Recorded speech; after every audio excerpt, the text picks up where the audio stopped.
Olá, muito boa tarde para você que nos assiste. O programa de hoje vai falar sobre glândulas, qual a função delas, a importância das glândulas no nosso organismo. O bate-papo é com o Dr. Fadlo Fraige Filho, ele é endocrinologista, chefe do serviço de endocrinologia do Hospital Beneficência Portuguesa em São Paulo. Já está aqui ao meu lado.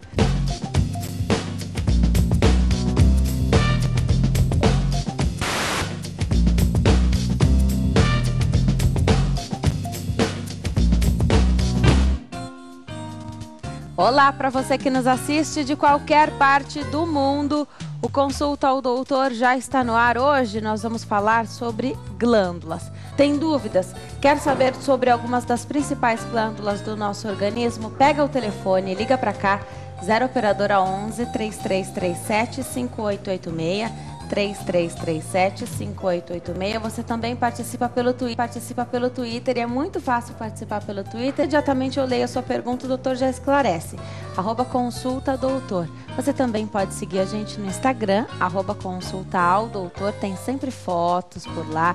Você fica ligado no que acontece aqui, o que acontece nos bastidores também, o que é bem interessante.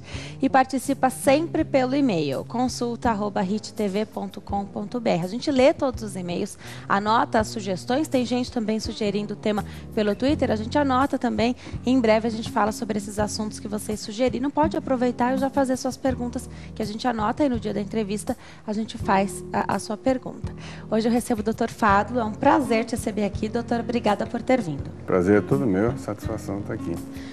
Doutor, é um bate-papo longo, né? Porque são muitas as glândulas no nosso organismo. Agora, a gente sabe da importância do sistema endócrino, que é ele que regula e controla todas as funções do nosso organismo, né? Por isso que sempre quando existe um tratamento acontecendo, sempre o endocrinologista está presente nesse trabalho multidisciplinar, não é isso?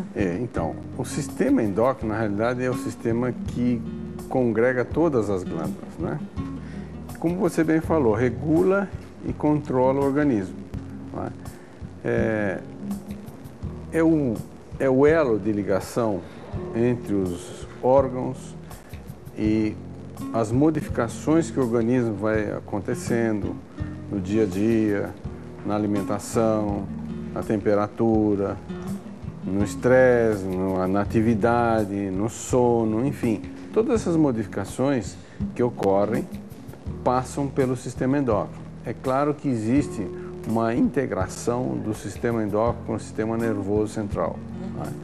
Então, na realidade, é uma integração de ações. Por quê? Todas as nossas necessidades são captadas pelo sistema nervoso, tanto periférico, não é? Quanto o sistema nervoso central, que, na realidade, é o grande decodificador no hipotálamo, que é uma parte importantíssima do sistema nervoso central. Então, centros importantes da respiração, enfim, são centros neurológicos importantes. No hipotálamo existe uma vamos dizer, decodificação. O que é isso? Mensagens nervosas chegam. Por exemplo, vamos supor, nós estamos aqui com ar-condicionado frio, né? Então, existe uma mensagem que o meu organismo precisa me aquecer melhor.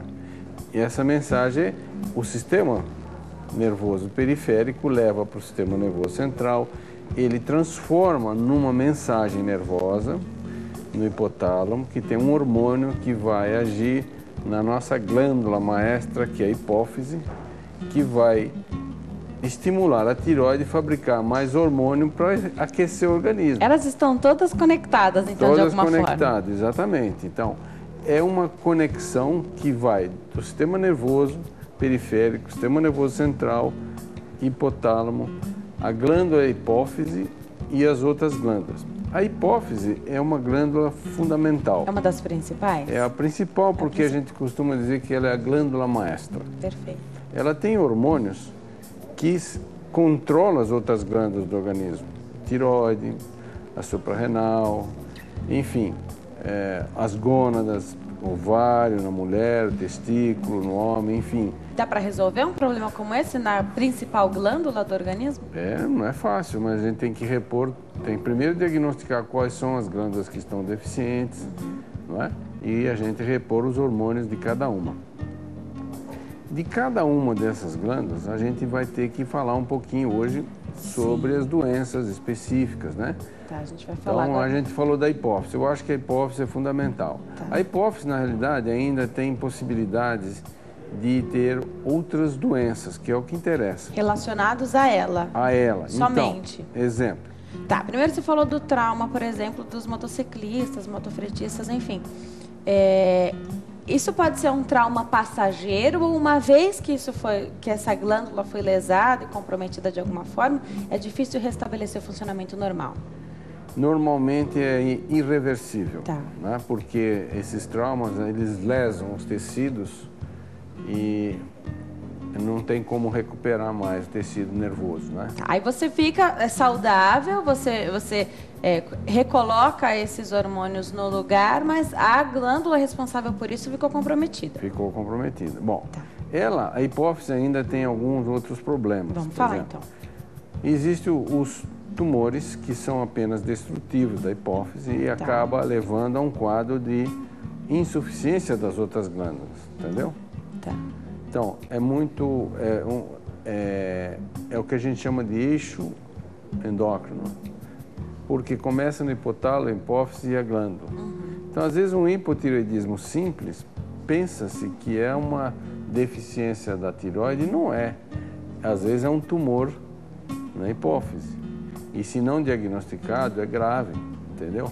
Então, existem os tumores que não apenas só destroem a glândula, e existem os tumores característicos do hiperfuncionamento da glândula, muito interessante.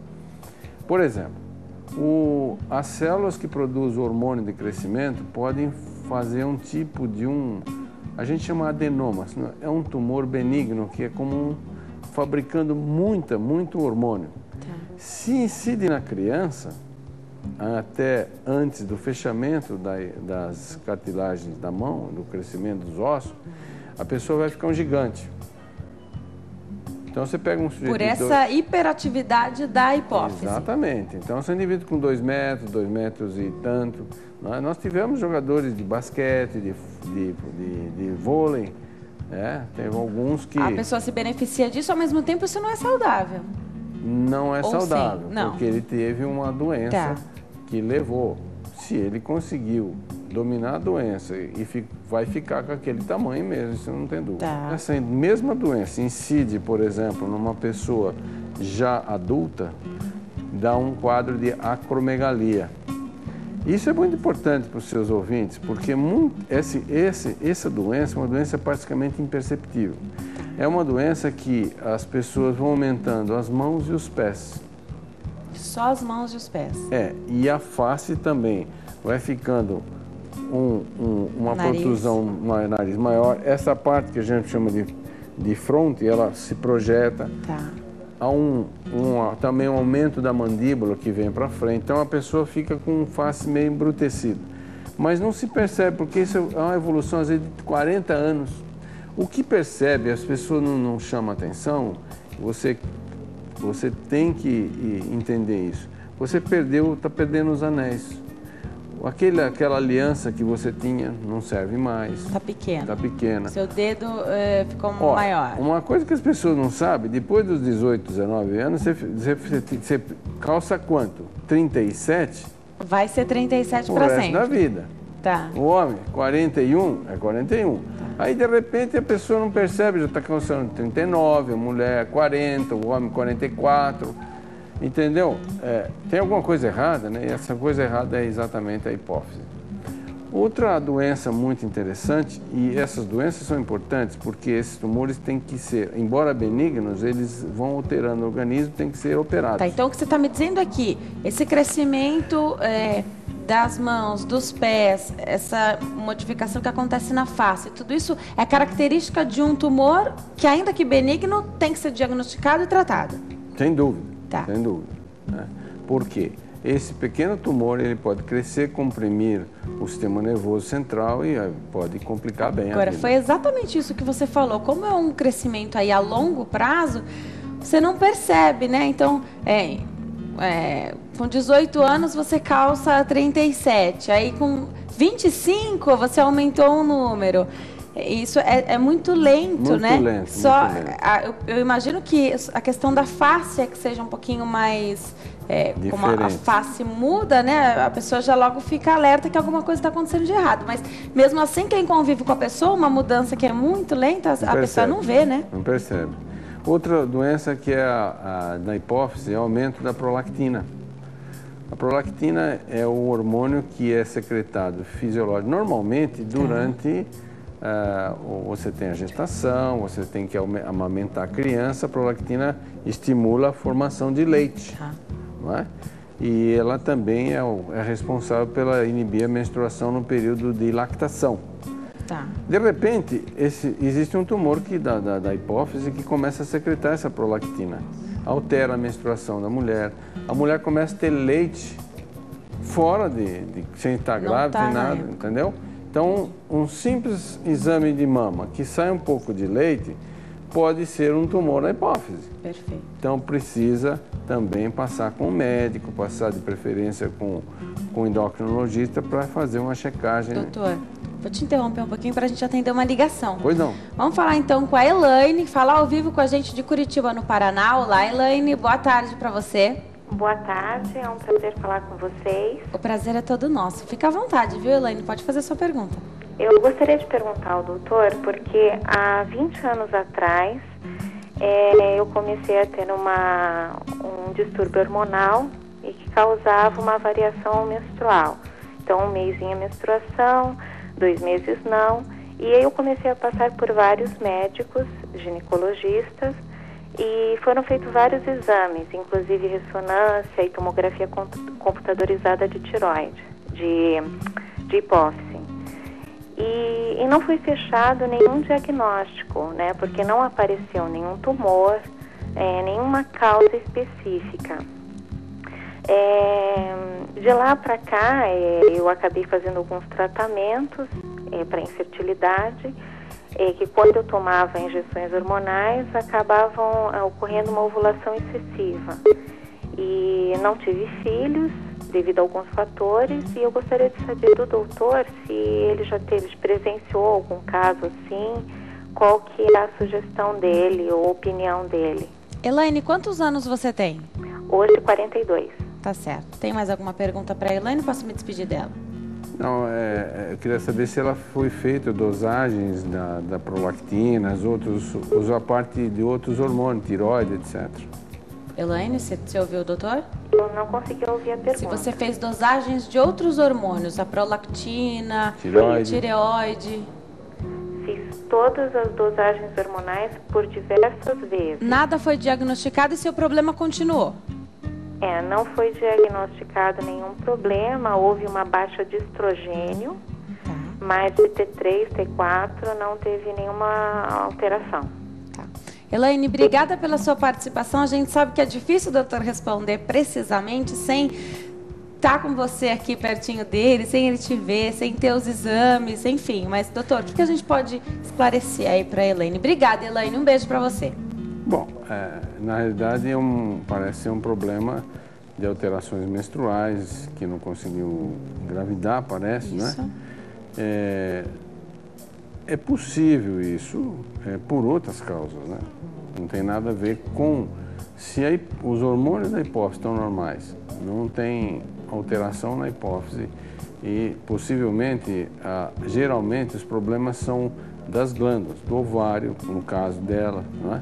Então, outras causas que aumentam, não são tumor, que aumenta a prolactina, às vezes, são medicamentos antidepressivos, o Plasil, outros medicamentos que podem aumentar transitoriamente e podem dar alterações na menstruação e também na ovulação, impedindo a fecundação. Tá. Ainda com os tratamentos para engravidar? Sim. Tá, isso pode acontecer, de repente você não tem uma explicação e isso acontece, é isso? Pode acontecer. Tá. É claro que isso é um pouco complexo, como você falou. Sim, também é difícil do doutor falar. Uma anamnese mais, um inquérito mais acurado e tudo mais. Tá. Doutor, você falou da prolactina e as mulheres têm mais problemas hormonais do que homens. Eu estou certa ou estou errada? Sim, porque na realidade o organismo da mulher ele, principalmente com relação à parte gonadal, né? Hipófise, ovário, útero, tireoide também é uma maior incidência de problemas na mulher, né? Mas não se esqueça de uma coisa importante: apesar de ser mais complexo, ter mais problema, a mulher vive muito mais. Por que será, né? Por dois fatores mais importantes. Primeiro, porque o hormônio feminino, que é o estrógeno, é um protetor cardiovascular. Tá. Já se sabe disso, quer dizer, as mulheres que estão vamos dizer, com atividade, tem menstruação, tem hormônio normal, elas estão protegidas do infarto e tem menos infarto, não é? E claro que depois da menopausa, depois que aí fica igual. Isso, fica muda igual. um pouco. Apesar de que as mulheres, como se cuidam mais, podem de repente fazer essa reposição hormonal. E é exatamente isso que eu ia falar. A mulher se cuida mais, Sim. Né? A mulher vai sempre ao ginecologista, que hoje em dia é um clínico geral. Sim. Faz todos os exames, ele aproveita, não só faz exames ginecológicos, mas ele pede todos os exames. E só isto é muito importante para a sobrevida maior da mulher. Eu costumo dizer o seguinte, que a mulher aprendeu a fazer prevenção da saúde, né? Isso é muito importante. E o homem, ele não vai no médico, ele não faz exame, mas ele aprendeu a fazer prevenção do automóvel, né? Ele faz direitinho as revisões, ele leva o carro para trocar óleo, ele faz isso, aquilo, mas o patrimônio maior dele não vai para o médico, não vai para o check-up. Doutor, a gente pegou aí a telespectadora falando também sobre gravidez, tratamentos para engravidar, e a gente sabe que hoje a mulher o casal deixa para ter filhos um pouquinho mais tarde. E aí que os nossos hormônios não acompanharam essas mudanças da nossa vida e por isso a gente tem uma certa dificuldade aí a partir de uma certa idade de engravidar. Sabendo que vai haver essa gravidez um pouco mais tardia, que o casamento está ficando para mais tarde, a mulher já pode fazer um planejamento, então já se cuidar antes mesmo de querer engravidar. A gente sabe que ainda está longe, mas você já vai cuidando dos seus hormônios, já vai cuidando da sua saúde, se não dá para ter 100% de certeza que vai conseguir engravidar, pelo menos aumentar essa chance? Sem dúvida. O tratamento, a avaliação, vamos dizer, o exame periódico, tratamento que geralmente a mulher faz, geralmente a parte ginecológica, combate infecções, evidentemente isso tudo regular os seus hormônios, quer dizer, por exemplo, se você tem um excesso de peso, é uma causa de alteração menstrual, às vezes um ovário policístico, às vezes um hipotireoidismo, alguma coisa assim, e isso pode ser programado. Mas caminhando no sistema endócrino, nós temos coisas mais importantes aí que são mais prevalentes, né? Vamos falar então. Então, a gente estava falando um pouco da tireoide. Hoje a tireoide é uma doença extremamente comum, não é? Todo mundo tem nos seus parentes, nos seus amigos. Ela é silenciosa? Não muito, não muito. E a forma mais comum é o hipotireoidismo. O hipotireoidismo, a tireoide deixa de funcionar adequadamente e começam a aparecer sintomas inicialmente imperceptíveis. A pessoa ganha um pouco mais de peso, fica mais desanimada, tem mais sonolência, o cabelo começa a ficar ressecado, começa a cair, a unha fica um pouquinho fraca, começa a lascar, não é? Então, às vezes são sintomas imperceptíveis, mas a pessoa não tem muita gente tratando depressão como se fosse na realidade é um hipotireoidismo tratando como se fosse depressão. Então, é muito antidepressivo. O Brasil é campeão de tomar antidepressivo, você sabe disso, né? Então, precisa investigar a tireoide. Então, é muito importante chamar a atenção disso. Ao contrário, O hipertireoidismo é uma doença que diminui peso, a pessoa fica nervosa, tensa, irritada, perde o sono, transpira muito, tremores finos, não é? É muito comum essa doença também, embora o hipo abaixo seja mais frequente. Mais frequente. Tá, e aí quem tem o hipotireoidismo acha o máximo quem tem hipertireoidismo, mas na verdade é tão problema quanto, né? É um problema também. O ideal é que a glândula funcione normalmente, nem mais nem menos. Exatamente. O hipotireoidismo com baixo funcionamento é mais fácil de tratar, porque é só repor por boca. O hipo é mais fácil. Tá. O povo chama de tireoide preguiçosa, né? Tireoide lenta. É mais fácil porque você repõe por boca um hormônio idêntico àquilo que ela fabricaria. Então, é tranquilo para tratamento, né? Doutora, a gente vai para o intervalo. No próximo bloco, eu quero saber, a gente falou dos problemas aí da tireoide. E quando os exames dizem que está tudo bem, e você está vendo a paciente desanimada, essa unha lascando, cabelo fraco, pode ser um problema subclínico. E como identificar isso? Como tratar? Então, já que nos exames está tudo ok. Daqui a pouquinho, então, o Dr. Fábio Frade Filho, que é endocrinologista, chefe do serviço de endocrinologia do Hospital da Beneficência Portuguesa em São Paulo, esclarece tudo pra gente. Você que está em casa, aproveita. Você já viu, né? São muitas as glândulas, a gente está falando das principais, né? Tem bastante coisa ainda pra gente falar. Pega o telefone e liga pra cá, 0 operadora 11 3337 5886 ou pelo Twitter, @consultadoutor. A gente volta já já.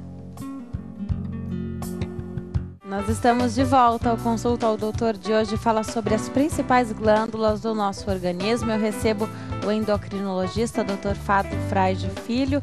Ele é chefe do serviço de endocrinologia do Hospital Beneficência Portuguesa em São Paulo. Está aqui ao meu lado.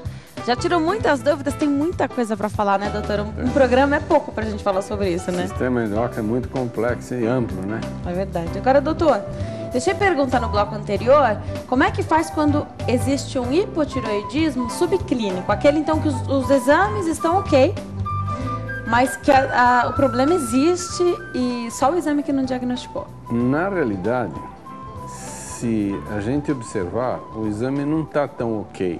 Tá. Então, você pode ter um hormônio que a gente chama de T4 livre, que está normal, mas você já tem uma alteração do hormônio da hipófise. Como a hipófise é que comanda a tireoide, esses hormônios, como a tireoide tende a ficar mais lenta, o hormônio da hipófise tende a aumentar e às vezes ele caminha nos limites superiores. Então, isso é muito importante. E eu chamo a atenção, eu dou aula na Faculdade de Medicina do ABC, chamo a atenção dos meus alunos. Fui também professor na USP e tudo mais. A gente tem que tratar o paciente. Tá. Nós temos que tratar os sintomas, os sinais, o que o paciente está sentindo, não tratar números. Os números têm a sua limitação, mas a clínica sempre é soberana. E aí é que a gente tratar. Então, o subclínico existe, muitas vezes os médicos clínicos, outros não tratam, mas o especialista, o endocrinologista sempre trata, porque é importante. Tá. Daí eu reforço a importância de você pegar o exame e voltar no médico, porque de repente nos parâmetros do exame está dentro da margem, às vezes não está em cima, não é um limite superior, um limite bem inferior, mas está dentro da margem. Tem que voltar ao médico. Esse negócio de abrir o exame, né, e ficar... Vários médicos já disseram que na verdade a gente não poderia abrir esse exame. Abre o exame e passa o seguinte, vai no Dr. Google, para ver o que o Dr. Google fala, né? Se não vê o Dr. Google, vê a doutora Veja ou o Dr. Fantástico também, que são altamente consultáveis. Não são médicos, é importante. A medicina não dá um bom médico, eu acho que é importante, por isso existe um especialista. Tem que escolher o seu médico de confiança e a ele você segue. Tá certo. Importante falar isso. Doutor, vamos agora para o pâncreas. E aí a gente entra... Diabetes, na diabetes. Então, eu acredito que é uma das principais, hoje, doenças no mundo, né? Nós temos aí, possivelmente, 300 milhões de pessoas no mundo todo com diabetes. É considerado uma epidemia pela Organização Mundial da Saúde. dado o número de pessoas e crescendo cada vez mais. O diabetes ele tem uma relação com a velhice. À medida que envelhece, você tem mais chance. A tal ponto que chega em torno de cada 4 pessoas idosas acima de 65 anos, uma tem diabetes. Tá. Bom, o que é o diabetes? Na realidade, é uma doença que aumenta o açúcar, a glicose no sangue. Por quê? Porque o hormônio do pâncreas, que chama insulina, ele não secreta mais, que é o suficiente, que é no caso do diabetes tipo 1, que as células que o fabricavam já não mais o produzem, né? Não mais produzem insulina, porque elas foram destruídas por um processo autoimune, ou um indivíduo mais idoso, geralmente depois dos 40 anos de idade, 45, obeso, é que vem manifestar a doença, que é uma doença genética. Sempre tem casos na família. Então, aí é uma doença... Ainda que a diabetes pela idade. É isso. Você carrega isso, ainda que seja da idade. Doutor, vou te interromper um pouquinho, a gente fala mais sobre diabetes daqui a pouquinho, para atender a Roberta, de Nova Iguaçu, no Rio de Janeiro. Olá, Roberta, boa tarde para você, seja bem-vinda. Boa tarde. Eu gostaria de tirar uma dúvida com o doutor. Fica à vontade. Eu tenho uma filha de 7 anos e ela é muito alérgica. E tem um mês, tem mais ou menos 3 meses que ela apareceu com as glândulas no pescoço. E eu levei ela ao hematologista e o hematologista não soube me explicar exatamente o que era. Tá. A alergia poderia desencadear essas glândulas inflamadas no pescoço?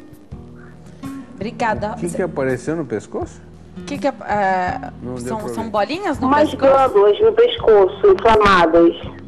Tá. De 10 milímetros, 9 milímetros e 12 milímetros. Tá, ok. Obrigada, Roberta. Um beijo para você. Normalmente há uma confusão entre a tireoide e os gânglios linfáticos. Tá. Entendeu? A tireoide está nessa região.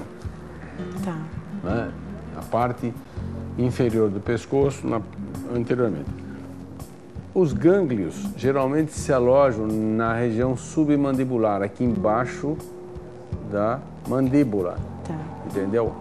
Os gânglios linfáticos não são glândulas, mas são gânglios do sistema linfático, que são as nossas barreiras imunológicas e bacterianas.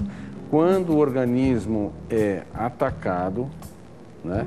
Ela falou de uma alergia, ou então, que é muito comum quando você tem uma virose, ou mais ainda, se você observar nas crianças, quando tem amidalite, ou tem uma infecção no dente, ou tem uma sinusite, qualquer processo inflamatório infeccioso, esses gânglios linfáticos se entumecem, eles ficam grandes, entendeu?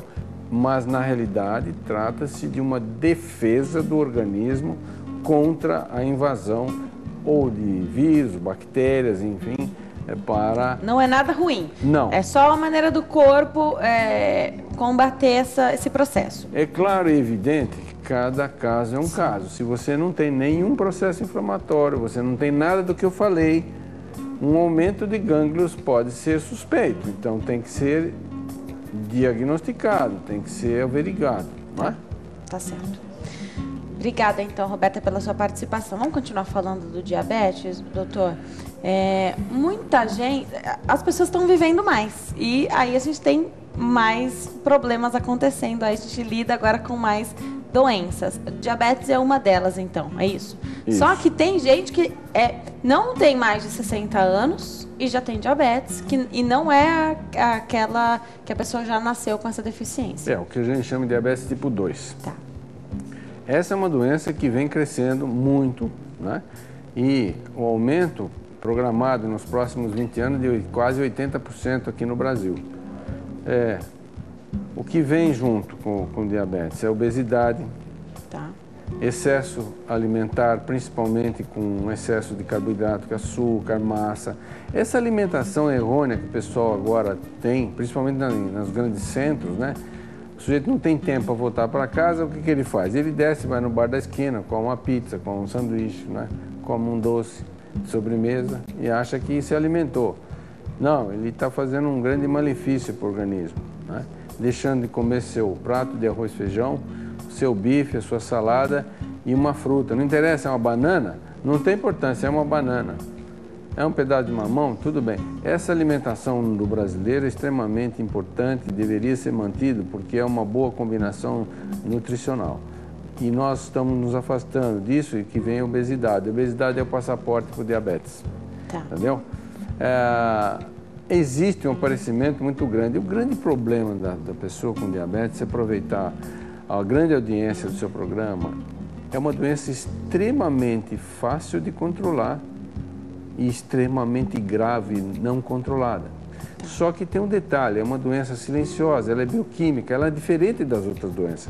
Quando as outras doenças cursam com dor, com febre, com diarreia, com tosse, com um monte de outros sinais e sintomas, diabetes não. Você tem aumento do açúcar no sangue e você nem percebe. Quando você vai perceber que está muito alto, tem muita sede, urina muito, emagrece, isso é coisa que já foi 5, 6, 7 anos já para trás de curso da doença. Quem não trata o diabetes, quem não leva a sério, quem não está diagnosticado, e 40% das pessoas com diabetes não tem diagnóstico. 40% não tem diagnóstico. É muito importante, você que é parente de diabético, procure fazer seu exame periodicamente. Não deixe, se você tem, do grupo de risco que eu chamo, parente de diabético, obeso, hipertenso, tem colesterol alto, diabetes no passado gestacional, mães que deram à luz a criança com 4 quilos ou mais, é da terceira idade, este é indivíduo que pode ter doença e não sabe, tem que fazer os exames periodicamente. Muito bem, não diagnosticado, não tratado, ou diagnosticado, maltratado, ou leva a doença, não leva a doença a sério, não se cuida, não leva na meta, vai ter complicações gravíssimas, né? E essas complicações comprometem a visão, é a primeira causa de cegueira no mundo hoje, compromete o rim, uma das principais causas de insuficiência renal. 50% das pessoas que fazem hemodiálise são pessoas com diabetes. É a primeira causa de amputação de membros inferiores acima dos acidentes. E olha que tem acidente que não acaba mais. Então, a gente poderia evitar isso. 75% das mortes dos diabetes são por infarto, AVC e por amputação de membros inferiores. Isso é uma doença cardiovascular. Tudo isso poderia ser evitado. Com um tratamento que é simples, que é qual? Dieta, exercício, medicamentos, que pode ser medicamentos orais ou insulina. Na criança, no adolescente, insulina.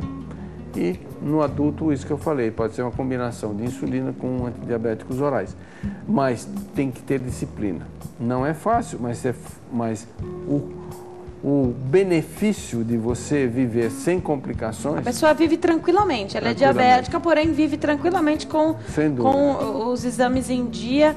Tem que ter aquele aparelhinho para fazer a dosagem? O aparelho, que é o glicosímetro, ele orienta muito. Tá. Quem faz o seu teste está enxergando como anda o seu diabetes. Você, quando à noite não vai dirigir o carro, você não liga a luz para saber onde você vai? Sim. Você tem que amanhecer o dia e saber como anda você, quando anda o seu diabetes.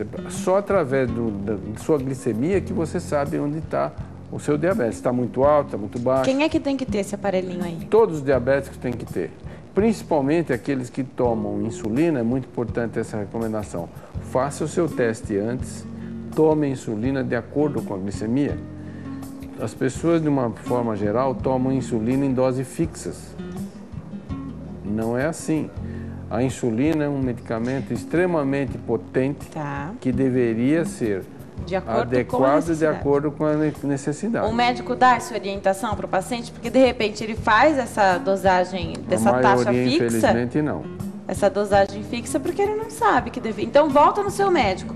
O diabético tem que visitar o médico o quê? Uma vez por ano, pelo menos? Não, senhora. Cada 3 a 4 meses. 3 a 4 meses.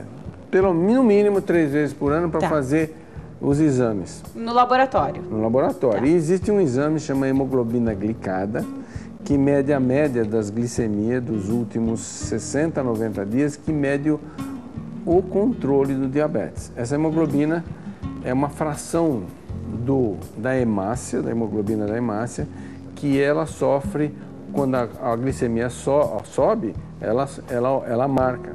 Então a gente sabe exatamente como foi o controle 90 dias para trás. Que ótimo. Né? Pega mentiroso, né? Sim, que de repente a pessoa fala, fiz direitinho minha dieta, meu exercício físico, e na verdade houve um descontrole e esse exame vai acusar. Você que é diabético tem que perseguir, tem que se empenhar, mesmo que você não tenha sentido nada. Sua hemoglobina glicada tem que ser menor que 7%. E aí sim, porque todos os estudos de pesquisa mostraram que você tendo menor que 7, 6 ponto qualquer coisa, já está bom e você não vai ter complicações. À medida que 1% dessa hemoglobina sobe de 10, 15, 20% as complicações. Então é muito importante o controle da doença. Tá. Doutor, agora a gente sabe então que muitos jovens, muitos adultos hoje que têm essa vida atarefada, muitas vezes estão acima do peso ou não, mas tem algum tipo de problema, colesterol alto, por exemplo, vão ser diabéticos. Dá para começar a fazer alguma coisa hoje? Dá sim. Você que é parente diabético, tem irmãos com diabetes, tios com diabetes, se você não tem diabetes, você pode prevenir a doença. Fazer hoje o quê? Controle alimentar. Você tem que emagrecer, tem que comer comida saudável. Comida saudável é exatamente aquela que todo mundo fala. E qual que é? É a salada, é a carne magra, pouco açúcar, não comer doce, comer frutas. É o que você tem que fazer, manter peso normal. Tá. Você que está com sobrepeso, você é candidato a ter diabetes. Exercício é muito importante, não é? E ter uma vida menos estressante. Você fala, mas não dá, né? Dá sim. É que o brasileiro não costuma programar o lazer nem o prazer. Excelente. Precisa. Né? Nós trabalhamos muito. Este é um povo muito trabalhador. Né? Eu conheço o mundo todo, eu vou para todos os congressos, conheço Europa, Estados Unidos. Nosso povo é um povo muito querido, muito trabalhador, um povo que merece todo o nosso apreço. A gente vê que lá, você pega sexta-feira, já ninguém mais trabalha. No inverno, meses de férias, que lá no hemisfério norte é julho e agosto, você não encontra ninguém. Né? Lá fecham restaurante, fecham as firmas, fecham tudo. E as aqui pessoas não. ganham qualidade de vida, né?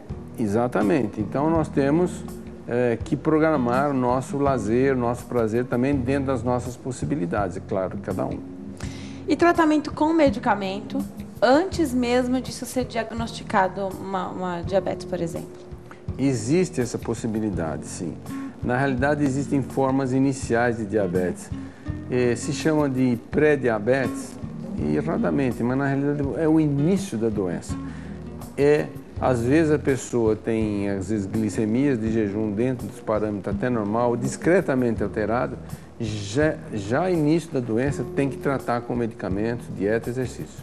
Tá, e aí também, não é porque está numa fase inicial ou porque erroneamente acha que é um pré-diabético que pode abandonar esse tratamento, né? Absolutamente. Tem que levar a sério. Tem que levar, porque já se sabe que principalmente as doenças coronarianas, nesse grupo de pacientes está muito incidente. Então tem que tratar, tem que fazer dieta, tem que emagrecer, né? Tem que fazer exercício. Esse medicamento que possivelmente pode ser usado, ele já ajuda a combater a obesidade, por exemplo? Também, já ajuda, também.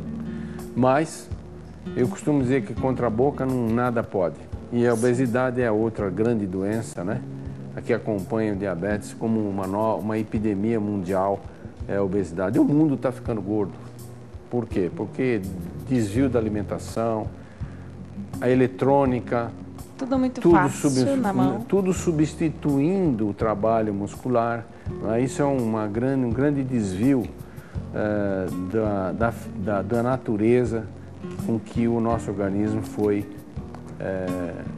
projetado. Doutor, não dá para a gente entrar em nenhum outro tema, nenhuma outra glândula para falar.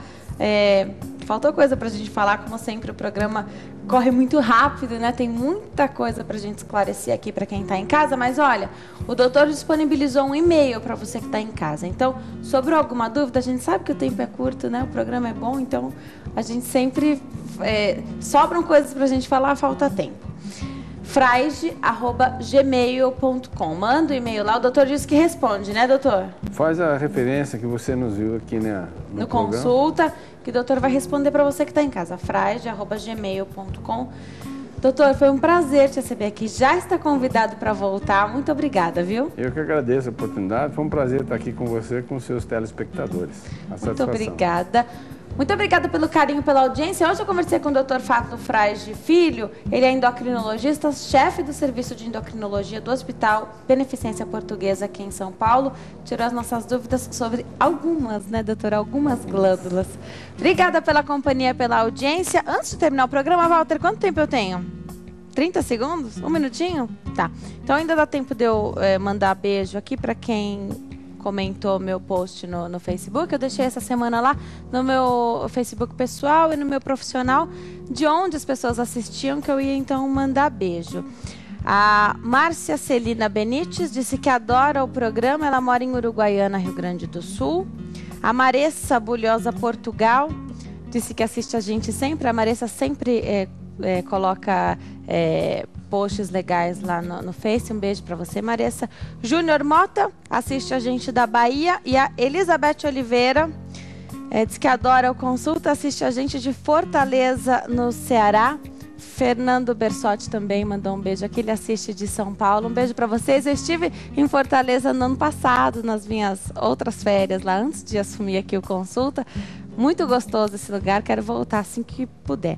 Muito obrigada pelo carinho, pela audiência. Foi um prazer ter você aqui comigo nessa tarde. Um excelente final de semana para você. E olha, eu te espero aqui na segunda-feira, tá? Um beijo para você. Tchau!